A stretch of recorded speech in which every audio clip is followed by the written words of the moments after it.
Muy buenas noches, amados hermanos, amados, queridos y extrañados hermanos.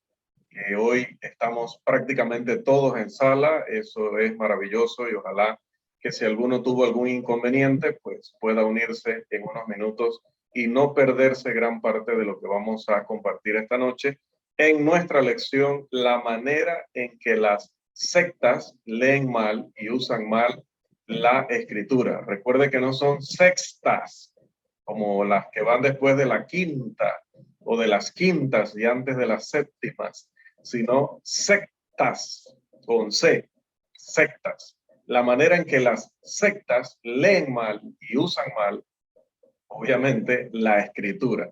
Pero quiero decirles algo más también. Quiero decirles que esta lección está dividida en dos partes, o en realidad son dos lecciones, donde primero vemos las sectas. Y les voy a explicar luego en el contenido de la lección por qué la aclaración. Luego, la siguiente lección, cuando terminemos todo el material de esta, es la manera en que las denominaciones leen mal y usan mal la escritura. Y haremos también la explicación de por qué dividimos sectas y denominaciones. Eso lo vamos a estar analizando porque es que a todo le llamamos sectas y no está siendo preciso, diría Steven. No todas son denominaciones y no todas son sectas. Así que vamos a aclarar luego en el contenido la razón del por qué. Bien, hemos detectado por lo menos algunas razones por las cuales los fundadores de estos grupos religiosos que utilizan la máscara del nombre cristiano o del nombre o el término cristianismo, ¿por qué se aprovecharon para poder engañar a las personas, como sutilmente les hicieron creer que verdaderamente eran profetas de Dios y que luego pues los grupos que establecieron eran grupos autorizados por Dios? Entonces tenemos 20 razones o 20 medios por los cuales estas personas, o 20 explicaciones, vamos a dejarlo en explicaciones, 20 explicaciones de por qué estos señores leen mal y usan mal la escritura. Estuvimos viendo en la lección pasada las 4 primeras. Primero, citan de manera imprecisa. Les conviene citar solo porciones de los textos, citar solo una parte sin tomar en cuenta el resto, para hacerle creer a las personas que solamente eso fue lo que dijo la Biblia cuando hay que tomar en cuenta el resto. Número 2, traducciones deficientes o interesadas, es decir, las personas que han traducido, las versiones que utilizan son completos incompetentes, como es el caso de los que tradujeron la traducción del Nuevo Mundo de las Santas Escrituras, que es como le llaman a su versión los testigos de Jehová. Las personas que hicieron esa traducción, el supuesto comité de traducción, no son personas que tienen preparación para esto, no han sido certificados por nadie, no hay nada que los avale como traductores bíblicos, por lo tanto, solamente fueron un grupo de incompetentes, analfabetos de la ciencia de la traducción bíblica.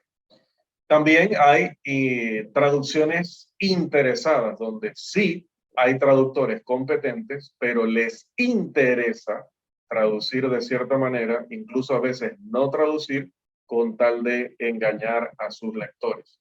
Y de así, supuestamente, crearse la ilusión, el espejismo, de que la escritura les apoya en sus ideas o en sus doctrinas. Tercero, el anzuelo bíblico. El anzuelo bíblico no es más que, decíamos, se cita un texto para que la persona no se ponga a la defensiva, sino que entienda pues, que esta persona es un cristiano, porque está citando la Biblia, está citando una parte del Antiguo o del Nuevo Testamento. Pero luego de citar, entonces viene y utiliza frases del texto para también citar sus libros o sus escritos, que son aparte de la escritura, que son contrarios a la escritura, pero que el texto que citaron les ayuda por alguna frase, por algún punto que menciona, a relacionarlo con sus libros y de esa manera pues hacerle creer a las personas que sus libros son bíblicos, que están en armonía con la escritura. Ese es el anzuelo bíblico. Y cuarto, ignorar el contexto inmediato. Toman un texto y no ven ni siquiera de qué está tratando, no ven los textos inmediatamente anteriores e inmediatamente posteriores para entender el propósito del autor, para entender las circunstancias, para entender o conocer quiénes eran los destinatarios, para entender cuáles eran las razones de lo que se estaba escribiendo o diciendo. No les interesa. Entonces no toman en cuenta eso y terminan sacando una enseñanza que nada tiene que ver con la voluntad de Dios.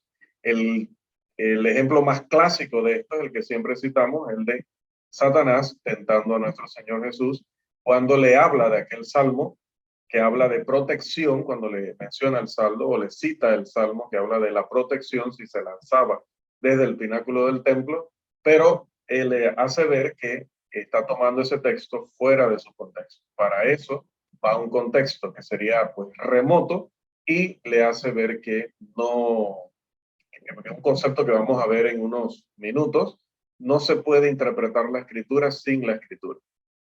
Hoy, hermanos, vamos al punto número 5. Ya seguramente habrán visto si son hombres y mujeres responsables con los principios fundacionales de esta escuela. Debieron haber visto el video anterior antes de los que no estuvieron presentes, quiero decir, por razón pues de que una fecha familiar, entendíamos que no iban a estar todos, ¿no? Entonces debieron haber visto el video de la lección anterior, si no estuvieron, para estar al día y poder hoy retomar la lección de manera más adecuada. Así que vamos a pasar al punto número 5, asumiendo que los que no estaban ya estudiaron lo anterior, y dice que la razón número 5 por la cual leen y usan mala escritura es que colapsan contextos.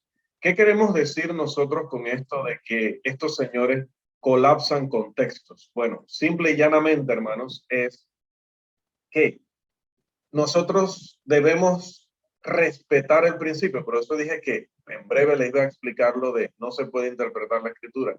Sin la escritura es porque hay un principio universal de interpretación, el cual dice, la escritura modera la escritura. En otros textos o cursos se dice de otra manera, la escritura modifica la escritura. En otros autores o maestros va a encontrar la expresión, la escritura limita a la escritura. ¿Qué quiere decir esto? Que para hacer una exégesis correcta, nosotros tenemos que tomar textos paralelos y entender todo lo que Dios dijo sobre ese tema y no solamente un texto aislado o una frase aislada. Pero tomar dos textos que supuestamente son paralelos, pero que no tienen nada que ver entre sí, es lo contrario a este principio y es cometer lo que en lógica se conoce como falacia, es decir, un error de razonamiento. Tomar dos textos que aparentemente hablan de lo mismo, pero que no es así. Por dar un ejemplo así muy rápido, es como que yo tomara ese texto de Lucas que habla de cuando el rico va al Hades, pero a la parte donde hay castigo, y el Lázaro va a la parte donde recibe reposo, y dice que hay una cima entre ambos, pero dice cima con S, ¿cierto? Esa cima con S es un abismo, es una profundidad bárbara. Entonces, no tiene nada que ver con cima con C, que es una altura. Entonces, no vaya a ser que cuando leemos un texto de la escritura que usa la palabra cima, creamos que esa imagen es la misma imagen que cuando pensamos en la cima con S que había en medio de esos dos lugares espirituales. Entonces, por dar un ejemplo así, o sea, quiero tomar dos textos que aparentemente, según mi persona, hablan de lo mismo y no están hablando de lo mismo porque es que de hecho ni el término es el mismo. Un término o un ejemplo clásico, quiero decir, es el de Lutero. Lutero toma los textos de Pablo en Romanos que hablan acerca de que el hombre no es salvo por las obras y se topa con la carta o la epístola a Santiago, de Santiago, perdón, que habla acerca de que el hombre sin las obras no se puede salvar, no se puede salvar solo con la fe. Y dice que este hombre tan frustrado estaba por la aparente contradicción que tomó el libro de Santiago y lo lanzó a uno de los ríos más famosos de Europa. Y si no me equivoco, no lo incluyó en su traducción de las Escrituras. Pero, ¿qué sucedió allí? Que simplemente los textos de Romanos y los textos de Santiago no son paralelos, no están hablando de lo mismo. Pablo está enfocando obras de mérito humano y esas Santiago estaría totalmente de acuerdo. El hombre no puede inventarse obras buenas, según su definición de buenas, y decir, con esto me voy a ganar el cielo, con esto me voy a ganar la salvación. No, tiene que hacer buenas obras, pero las buenas obras, que luego Pablo diría en Efesios, las buenas obras que Dios ha revelado, las que Él había preparado desde antes de la fundación del mundo para que anduviésemos en él. Cuando nos congregamos, cuando hacemos el bien a los demás, cuando respetamos el gobierno, etcétera. Estamos haciendo las buenas obras que sí nos dan salvación, porque no son obras de mérito propio, sino que estamos obedeciendo al Señor. En cambio, Santiago estaba hablando de personas que pensaban que la religión simplemente era algo intelectual y que después que tú creyeras y cantaras y fueras y te congregaras, yo creo que todavía hay bastantes personas así, pues no tienes que hacer más nada, no tienes que hacer cambios de vida, no tienes que hacer benevolencia, no tienes que ir a predicar el evangelio, porque simplemente con estar allí y creer ya es suficiente. Y los compara con los demonios y le dice, pues los demonios también están convencidos de que Dios existe y eso no les da salvación. Entonces, son dos temas que no son iguales.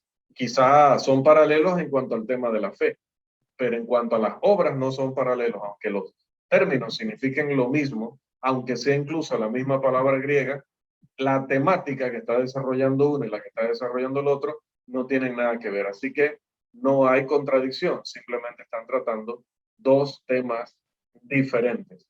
Pero, por ejemplo, si vamos a una de las sectas, que es la secta de los mormones, como le llaman ellos, la iglesia de Jesucristo, de los santos, de los últimos días, ellos creen que cada ser humano existía antes de su concepción física. No sé si usted sabía que ellos creen eso. Y presentan tres tipos de escritura como supuesta evidencia de ello. Primero, presentan una serie de textos que se refieren a las personas en general, como pueden ver allí en pantalla en Jeremías, en Hechos y en Hebreos.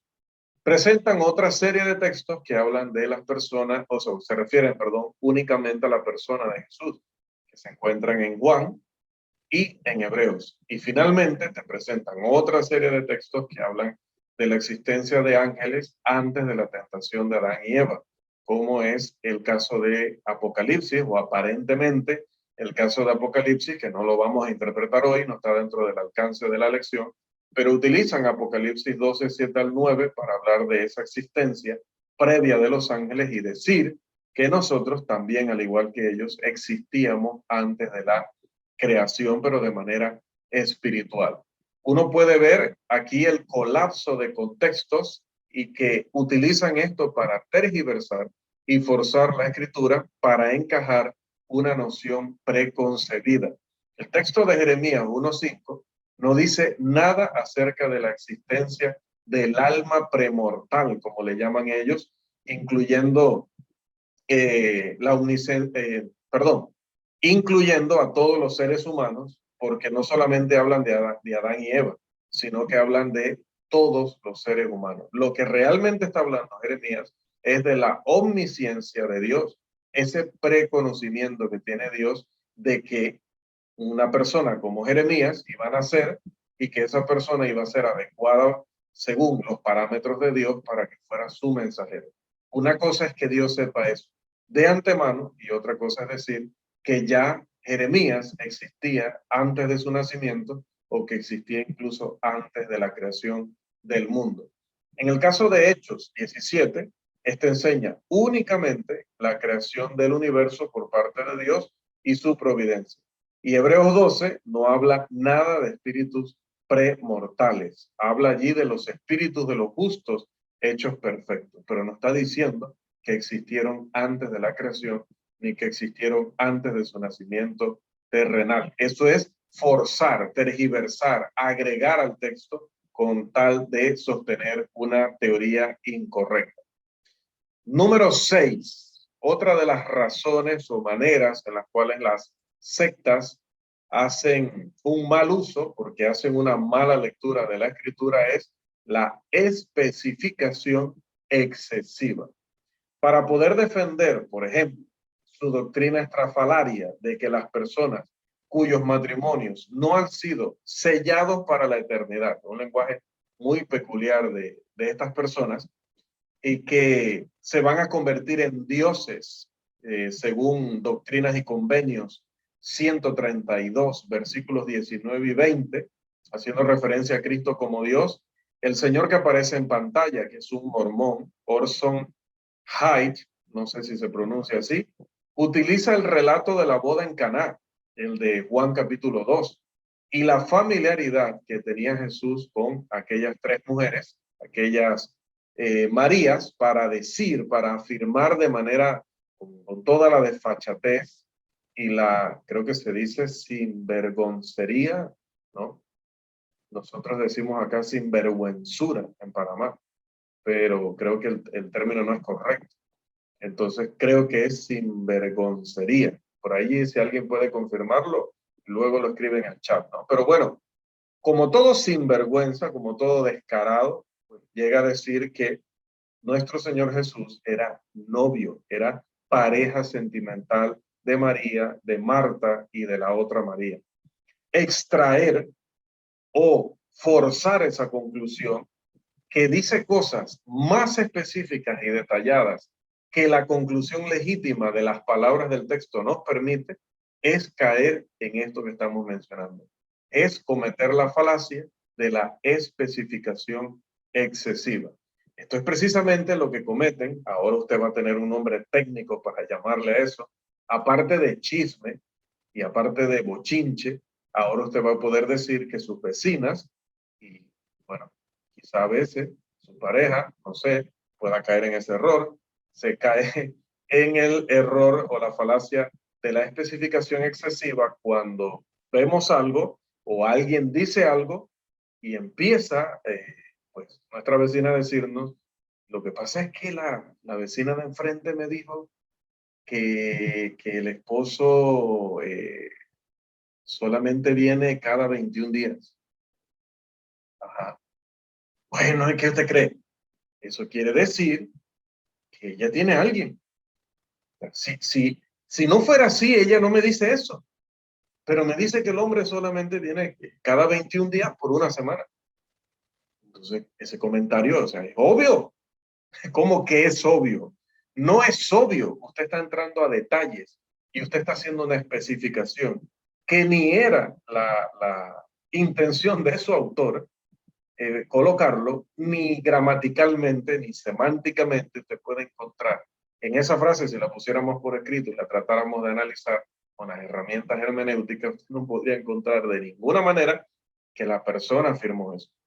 Que pueda decir que la persona se sienta descuidada, que la persona se sienta sola, que eso es caldo de cultivo para el adulterio, definitivo. Eso es probable. Eso es una causa probable. Podría llevar a esa persona a eso, pero la persona no ha dicho ni ha implicado con esa frase lo que esta vecina o esta persona ha terminado diciendo.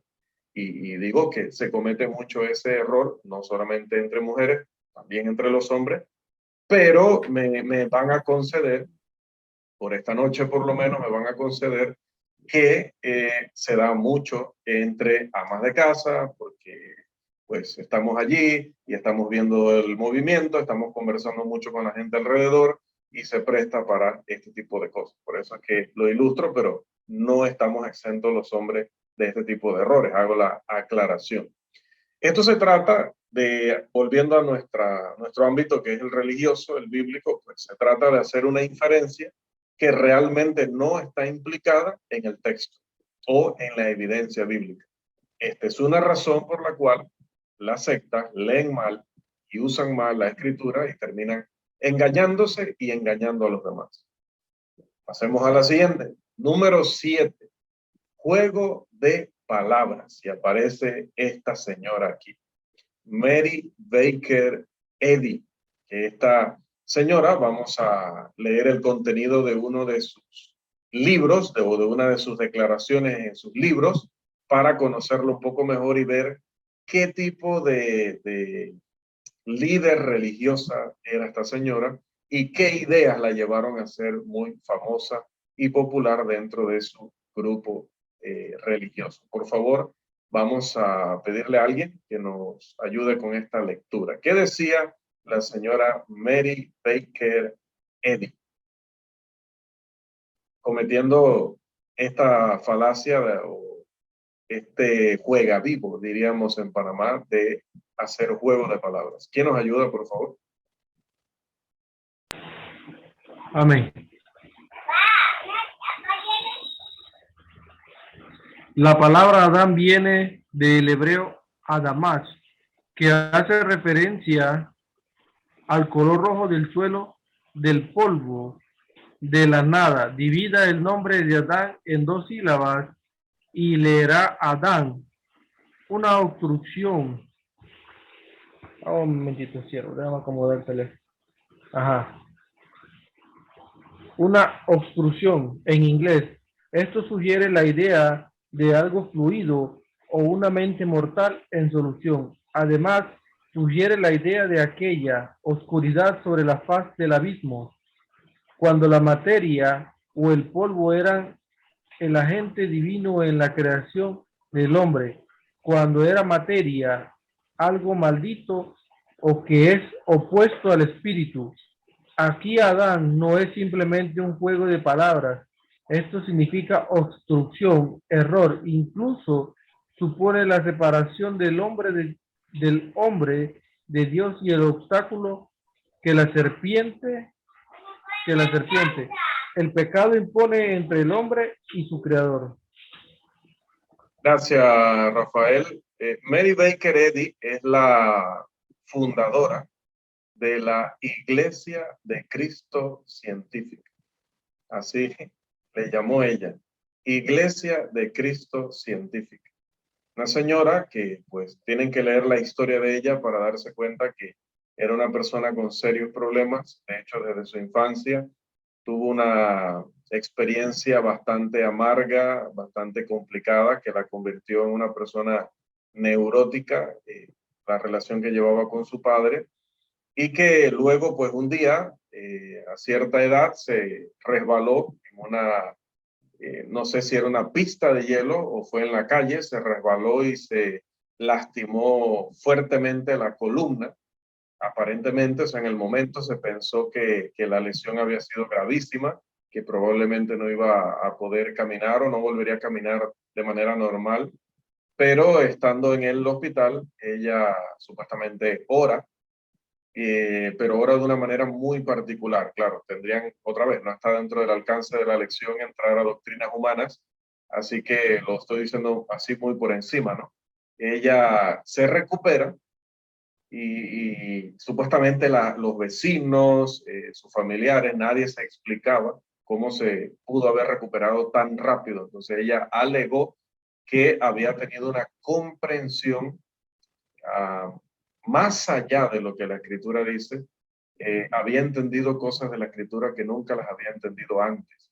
Bueno, y ya pueden ver qué tipo de cosas supuestamente había entendido. Y claro, esto no en ese momento, esto vino después, pero que sí que ella tuvo una iluminación, algo, una revelación totalmente diferente de lo que siempre hemos entendido del texto de la escritura, y que eso la ayudó para que al momento de orar ella pudiera pedir exactamente con las palabras que tenía que usar para curarse de un daño de columna permanente. Sin embargo, cuando se llevó a juicio al doctor ustedes saben que allá en el norte tú haces este tipo de declaraciones y la gente te demanda. Te pueden demandar hasta porque la comida esté fría y la ensalada esté caliente. Te pueden demandar porque miraste mal. Bueno, le hicieron un juicio al doctor, o le hicieron un juicio a ella y llamaron al doctor que la atendió y el doctor declaró bajo juramento que en ningún momento ni su diagnóstico ni el consejo médico del hospital había decretado que el daño ocasionado por la caída en ella había sido permanente o que era gravísimo. Nunca lo dijeron. Y que ellos no podían decir que había sido algo sobrenatural o extraño que ella se recuperara, que simplemente pues había sido un gran golpe, pero que simplemente pues era menos, fue más aparatoso físicamente cuando se vio la caída que en realidad el daño que pudo o no ocasionar a su columna. Pero bueno, ella se aprovechó de decir que se había recuperado milagrosamente y empieza pues a escribir. Era muy hábil escribiendo, de hecho ganó muchos premios Pulitzer. Era una persona que trabajó también en varias, si no me equivoco, bibliotecas, también periódicos, y era muy buena escribiendo. Ya les digo, ganaba premios, así que utilizó esa habilidad, más que también había conocido a un hombre que andaba en esto del espiritismo, estos que son mediums, no sé cómo se dice, creo que es mediums, y aprendió mucho de él, aprendió ciertas locuras de él, y luego las aplicó y las trasladó a sus libros.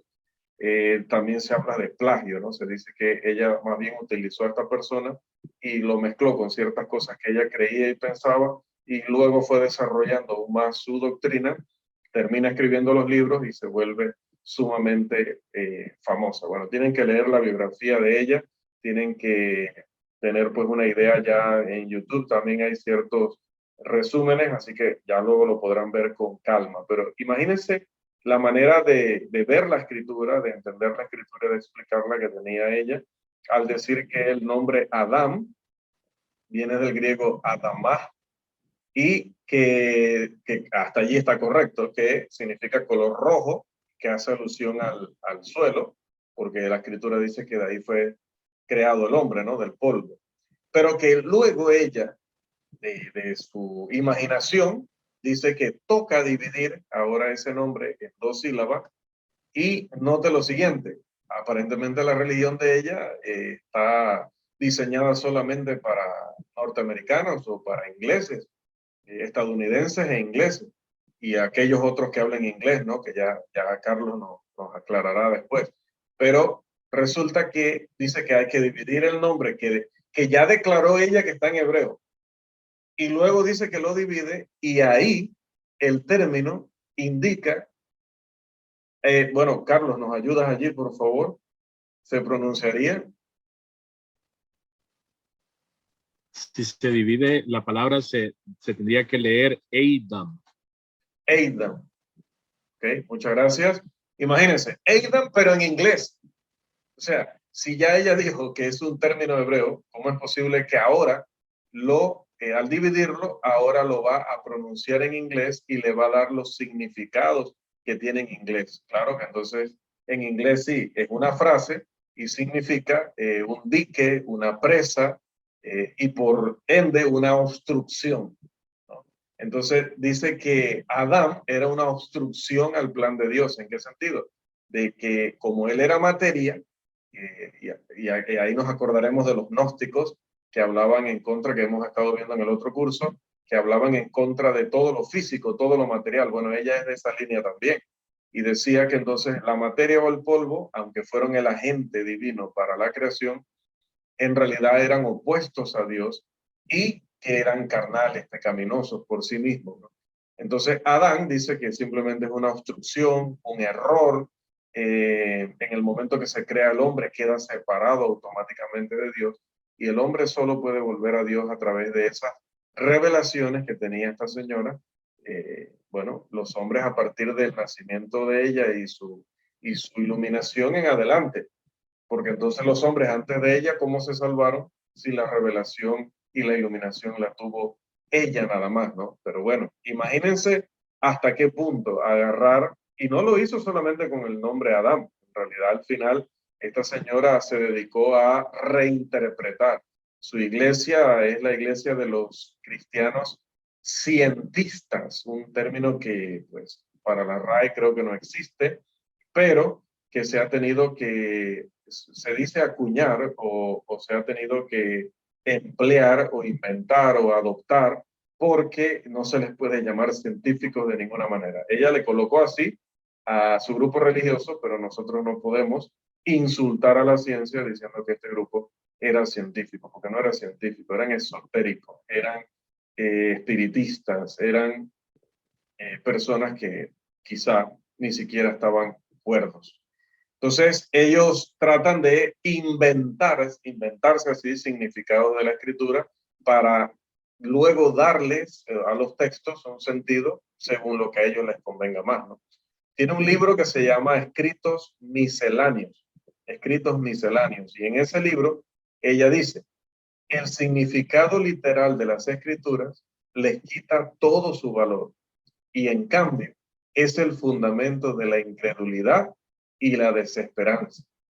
La interpretación es salud, paz y esperanza para todos. La interpretación, denme un momento para, creo que ahí se me quedó un término en la traducción de la frase de ella, metafísica, metafísica.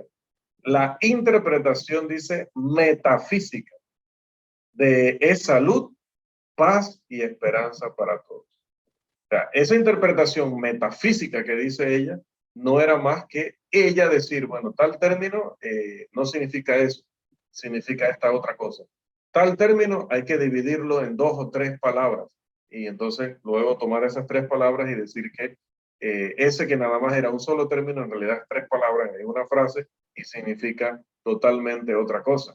Imagínense que al final, a ver, aquí donde puedo escribir, bueno, en el chat, les voy a colocar, lamentablemente no lo van a poder ver, se me olvidó colocarlo allí en las diapositivas, pero les voy a dar un ejemplo. Con ese método, con lo que hizo con el texto de Adán, podríamos, noten cómo voy a citar acá en el chat, en inglés, porque recuerde que ella está interpretando en inglés según el idioma del país en el que nació, del que era ciudadana. Si yo voy a tomar ahí me ayuda Carlos si me equivoco, creo que es así. Para el principio, Carlos, está bien escrito. Mire, se me va enredando el hebreo con el griego, con el francés, con el arameo y ahora el veragüense, que luego no estamos en problemas. A ver, ahí lo envié. ¿Me confirmas, Carlos, si está bien? Así es. Sí. Ok, entonces, esta expresión que están viendo en el chat es la primera frase de Génesis 1:1, ¿no? En el principio. In the beginning, Carlos, algo así. In the beginning, sí. In the beginning, bueno, entonces imagínense, como ella interpreta la escritura, ahora, bueno, yo puedo venir y yo puedo poner así, in the beginning. Y entonces digo que Génesis 1:1 ya está diciendo que desde el huerto del Edén se practicaba el béisbol. ¿Sí? Que el primer gran inning o el primer gran episodio de béisbol de la historia de la humanidad está revelado en Génesis 1:1.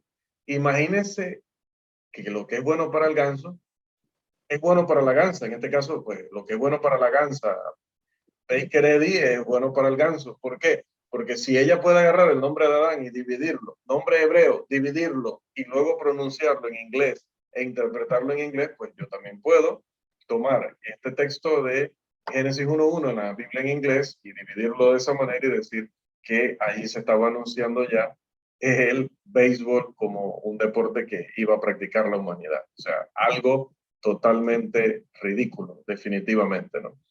Pero bueno, esa es una de las razones, el juego de palabras, del por qué las sectas como esta y muchas otras terminan leyendo mal y utilizando mal la escritura.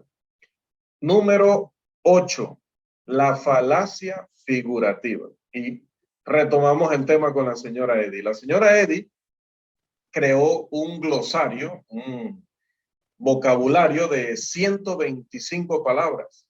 Y en esas 125 palabras, esta señora comete la falacia de interpretar el lenguaje literal como si fuera lenguaje figurado. Ella afirma que cada vez que aparece, por ejemplo, la palabra paloma, no se debe interpretar paloma, sino que el escritor está hablando de ciencia divina. Claro, ciencia divina dentro de la definición que tiene ella en su secta respecto a eso, o tenía, ¿no? Porque ya no vive, ya ahorita está, como decía el otro día, arrepentida de haber enseñado todas estas locuras, pero arrepentida como Esaú, por el gusto. También dice que la palabra tarde dice significa nubosidad o oscuridad, y que se refiere a la oscuridad de la mente mortal. Tenemos también a los, no se me entretengan mucho en el chat, tenemos también a los mormones. En el caso de los mormones que hacen esta misma falacia, la hacen al revés. Ellos utilizan Isaías 29, 1 al 6 para aplicárselo al libro mormón. Vamos a leer ese texto, por favor, para que ya salgan del chat y vuelvan. Steven cayó de la conexión, ya lo readmitimos. Vamos, por favor, ¿quién nos ayuda con Isaías 29, 1 al 6? Lo tenemos en pantalla. Oye, una consulta técnica antes que lean. ¿El cuadro está caído de un lado o es impresión mía? Pareciera, pero creo que es más bien el ángulo de la cámara. Puede ser la cámara. Sí. Es la cámara porque, oye, se le quebró. Algunas cosas mejoramos y en otras cosas retrocedemos. Se ha quebrado una patita de la base y sí está caído un poco. Es la cámara. Gracias, Carlos. Bien. Número 8, para la falacia figurativa, vamos a ilustrarlo con lo que hacen los mormones leyendo Isaías 29, 1 al 6. Se ha comprometido nuestro hermano Christopher Sirias. Por favor, Chris. Amén. Dice así: Ay de Ariel, ciudad donde habitó David. Añadid un año a otro. Las fiestas siguen su curso, mas yo pondré a Ariel en apretura, y será desconsolada y triste, y será a mí como Ariel, porque acamparé contra ti alrededor, y te sitiaré con campamentos, y levantaré contra ti baluartes. Entonces serás humillada, hablarás desde la tierra, y tú hablas, saldrá del polvo, y será tu voz de la tierra como la de la fantasma, ya lo enredé. Será tu voz de la tierra como la de un fantasma, y tú hablas, susurra desde el polvo, y la muchedumbre de tus enemigos serán como polvo menudo, y la multitud de los fuertes como tamo que pasa, y serás repentinamente en un momento. Por Jehová de los ejércitos serás visitada con truenos, con terremotos y con gran ruido, con torbellino y tempestad, y llama de fuego consumidor. Gracias, Steven. Aquí donde la veo. Aquí está la vindicación. ¿Sabe quién estará riéndose ahorita con una satisfacción no tan piadosa? Irving. Irving estará riéndose allá, como él sabe reírse, porque a él le tocó Génesis 14, 1 al 3, y ustedes saben cómo le fue. Y ahora estará diciendo que le tocó a Christopher una lectura en un lenguaje bastante antiguo. Aquí en esta traducción que tiene la Reina Valera del 60 es bastante anticuada, entonces apretura, imagínense, términos así, y luego también incluso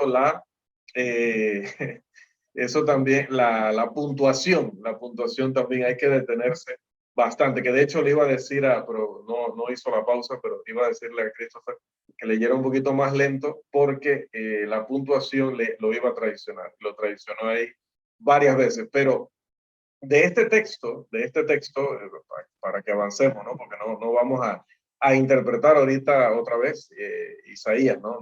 Eso va a quedar para después. Incluso lo de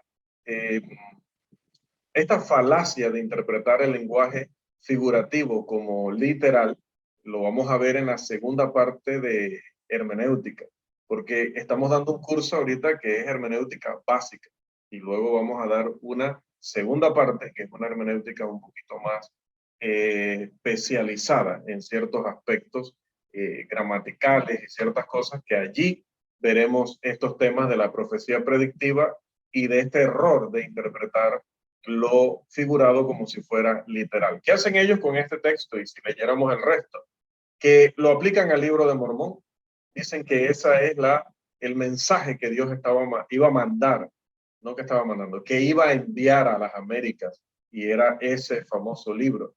Y que luego en ese contexto se habla del remanente de José, y dicen ellos que es José Smith. Ellos lo leen allá en inglés, dice Joseph, entonces dice que es Joseph Smith, que ya desde ese tiempo se estaba profetizando que él vendría. Así que ellos caen en la falacia inversa a la de la señora Baker Eddy. La señora Baker Eddy tomaba el lenguaje literal y lo interpretaba como figurativo. Y estos señores toman el lenguaje figurativo y lo interpretan como literal. Por eso es que leen mal la escritura y la terminan usando mal. Número 9. Lectura especulativa de la profecía predictiva. Los mormones aplican erróneamente otro pasaje, que es el de Ezequiel 37, 15 al 23. ¿Quién nos ayuda con esa lectura, por favor?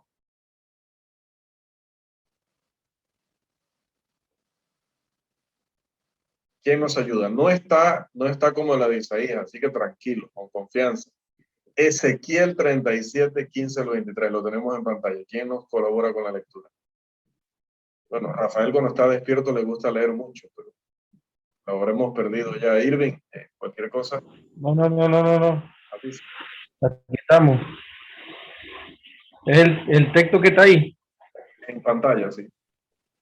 Hermano Rolando, acuérdese, su cuadrito estorba un poco el texto. Más adelante. Al final eso. Ajá. Un poco más. A ver. Aquí no me permite. Ok, no me permite, así que vamos a devolverlo donde estaba y lo que hacemos es que... Chao. Ahora cuando llego por ahí lo mueve. Ah, ok. Vino a mí palabra de Jehová, diciendo: Hijo de hombre, toma ahora un palo y escribe en él, para Judá y para los hijos de Israel, sus compañeros. Toma después otro palo y escribe en él, para José, palo de Efraín, y para toda la casa de Israel, sus compañeros. Júntalos luego el uno con el otro, para que sean uno solo, y serán uno solo en tu mano. Y cuando te pregunten los hijos de tu pueblo, diciendo: no nos enseñarás que te proponemos con eso, ¿qué te propones con eso? Diles así: así ha dicho Jehová el Señor. He aquí, yo tomo el palo de José, que está en la mano de Efraín, y a las tribus de Israel, sus compañeros, y los pondré con el palo de Judá, y los haré un solo palo, y será uno en mi mano, y los palos sobre los que escriban estarán en tu mano, delante de tus ojos, y les dirás: así ha dicho Jehová el Señor. He aquí, yo tomo a los hijos de Israel de entre las naciones a las cuales fueron, y los recogeré de todas partes, y los traeré a su tierra, y los haré una nación en la tierra, en los montes de Israel, y un rey será a todos ellos por rey, y nunca más serán dos naciones, ni nunca más serán divididas en dos reinos, ni se contaminarán ya más con sus ídolos, con sus abominaciones y con todas sus rebeliones, y los salvaré de todas sus rebeliones con las cuales pecaron, y los limpiaré y me serán para pueblo, y yo a ellos por Dios.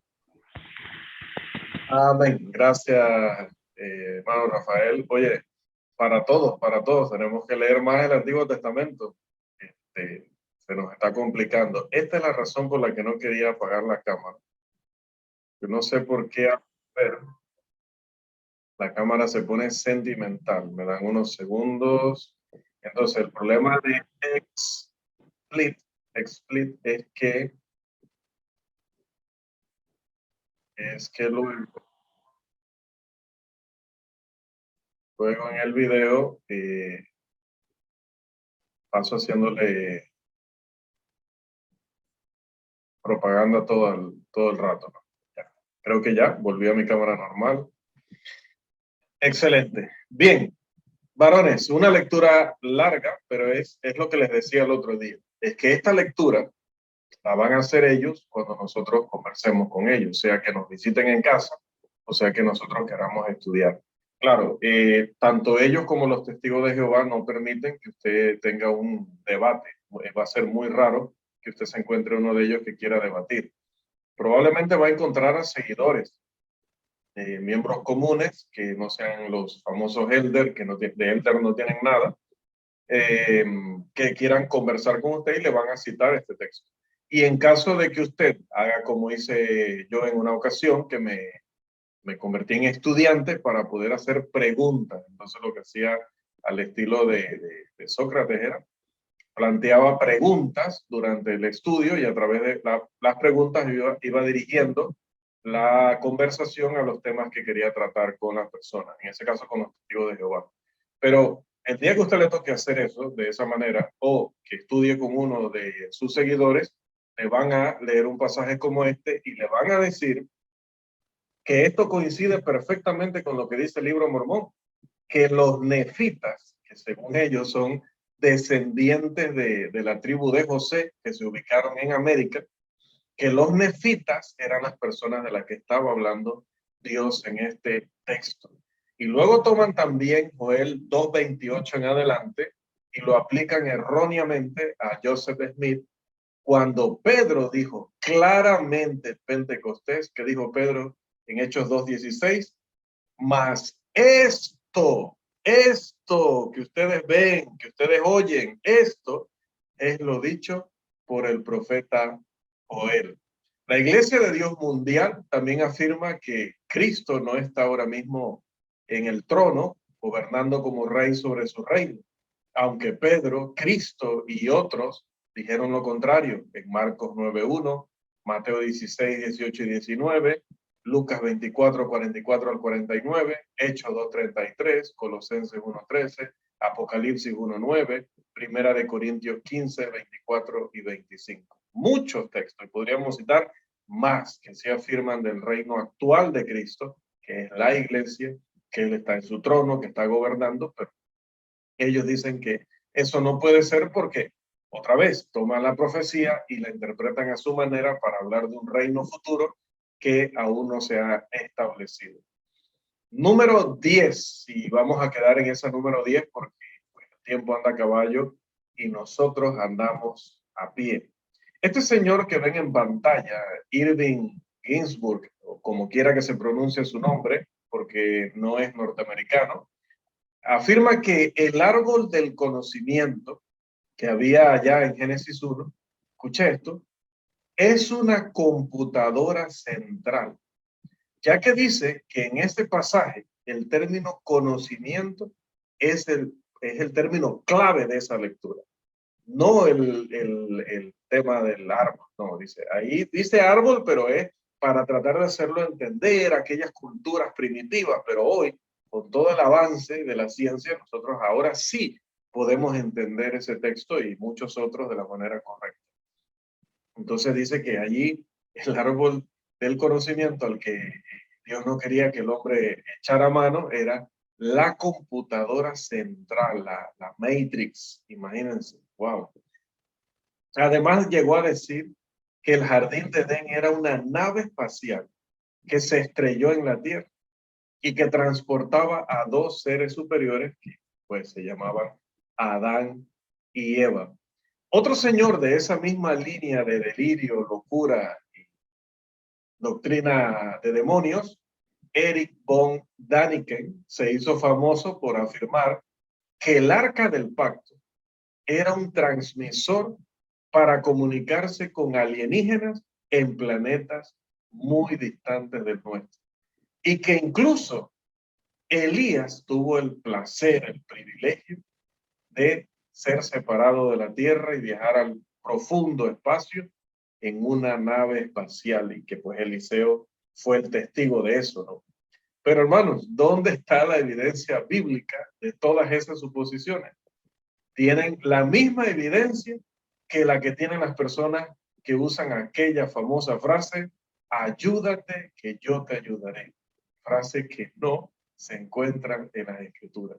Ni Jesús, ni los apóstoles jamás interpretaron estos textos como refiriéndose a ese tipo de cosas fantásticas que se imaginan estos señores. Pero con esa manera de leer la Escritura, pues, ¿qué se puede esperar de ellos? Y este señor, sobre todo este último, Erich von Däniken, cuando usted estudia la biografía de él, se va a dar cuenta que era un tipo que de por sí desde muy joven, tendría 9 años de edad, cuando ya estaba siendo procesado por hurto. Y luego, antes de su mayoría de edad, nuevamente.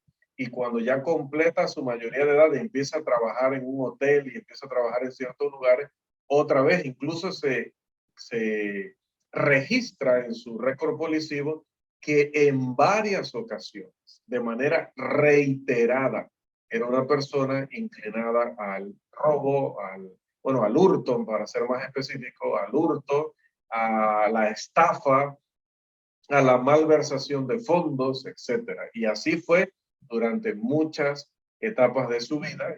Y imagínense, y es un hombre que escribe de estas cosas y tiene pues una cantidad de seguidores increíbles en el mundo.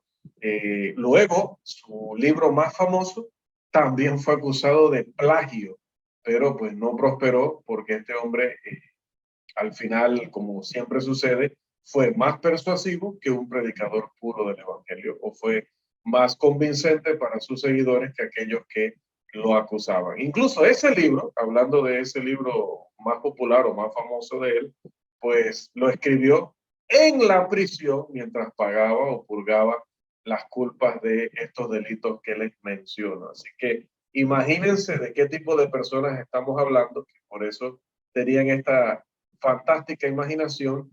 Y bueno, me decía siempre un compañero de trabajo, a la idea más, bueno, él usaba otro término, ¿no? Obviamente, pero quería decir que a la idea más necia, más insensata, se le pegan, decía él, o se le adjuntan, o se suman, o se unen una cantidad increíble de seguidores.